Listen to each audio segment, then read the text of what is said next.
Ever walk past like an old building, maybe a hospital, and you just get that like shiver down your spine? Yeah.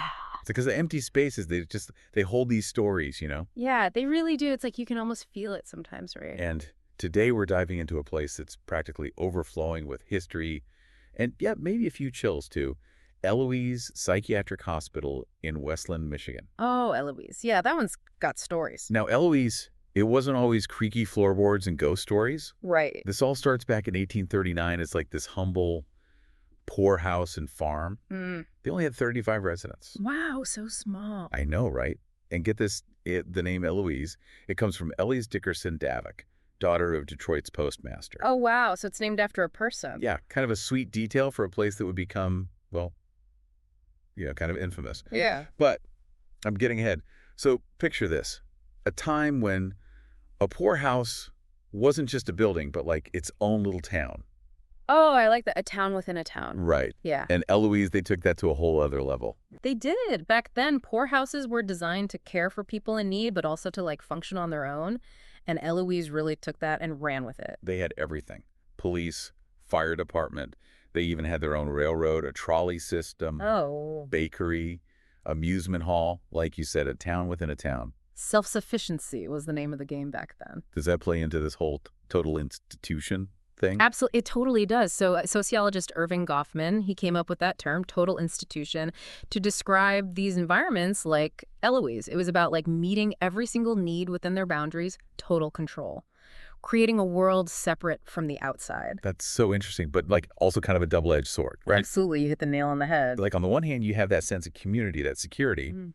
but on the other hand, residents might feel that loss of autonomy, that control over their own lives. Exactly. And as Eloise grew and changed, so did the challenges they faced. Don't forget, this was a time of huge social upheaval, right? Urbanization was exploding, more and more people in the cities. Right.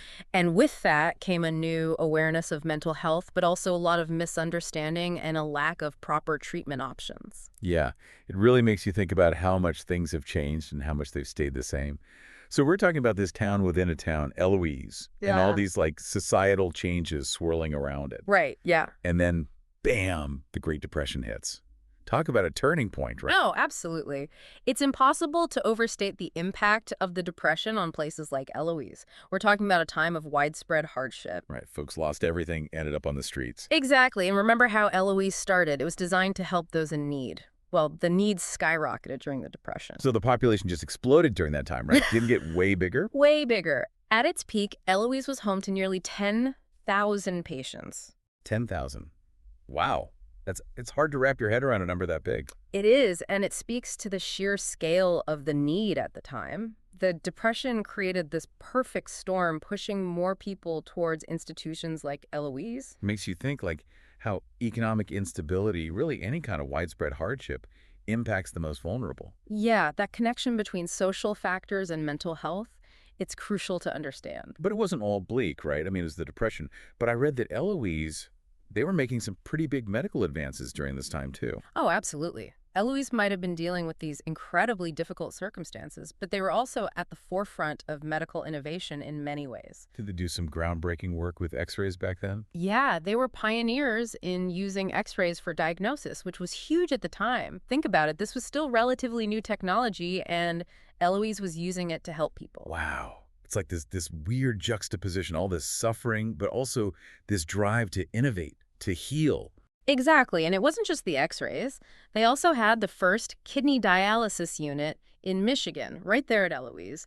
And you know what else? Look that. They were instrumental in developing music therapy as a form of treatment. They were really ahead of their time. That's amazing. Okay, so they're doing this groundbreaking work with x-rays, dialysis, music therapy, but then there's also the other side of the coin, right? Yeah, you're right. It's a complicated legacy. The treatments that, looking back now, they're controversial, to say the least. Right, and we have to talk about that.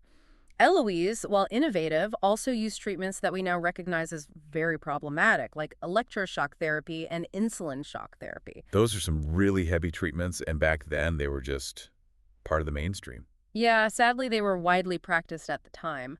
But our understanding of mental health has thankfully evolved since then. It's wild to think something like electroshock therapy was ever considered routine. It really highlights how much our views on mental health, on ethical treatment, have shifted. Right, like what was once considered groundbreaking is now seen as, well, potentially harmful. And those shifting sands, those changing attitudes towards mental health care, they would have huge implications for Eloise down the line. It makes you wonder, what were those final tipping points? What caused this bustling city within a city to finally fade away?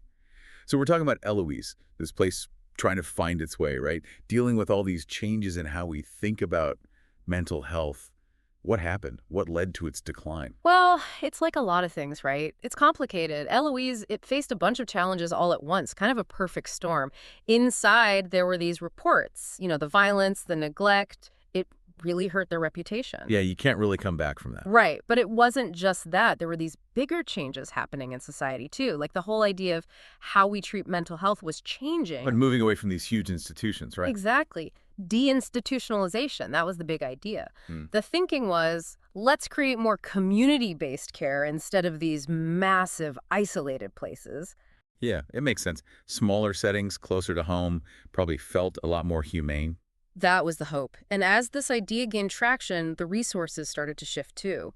Money that used to go to places like Eloise, it was redirected to support this new community-based model. And I bet keeping a place as huge as Eloise running, it couldn't have been cheap. Oh, no way. Those old buildings, the staff, the upkeep, it was a money pit. So you've got these changing attitudes, the move towards deinstitutionalization, and then on top of it all, the funding dries up. It's a recipe for disaster. It's the perfect storm you were talking about. Exactly. So when did Eloise finally close? It happened in stages. They started scaling down the psychiatric division around 77, moved the last patients out by 82. The main hospital, that stuck around a little longer, finally shut down in 84. The end of an era.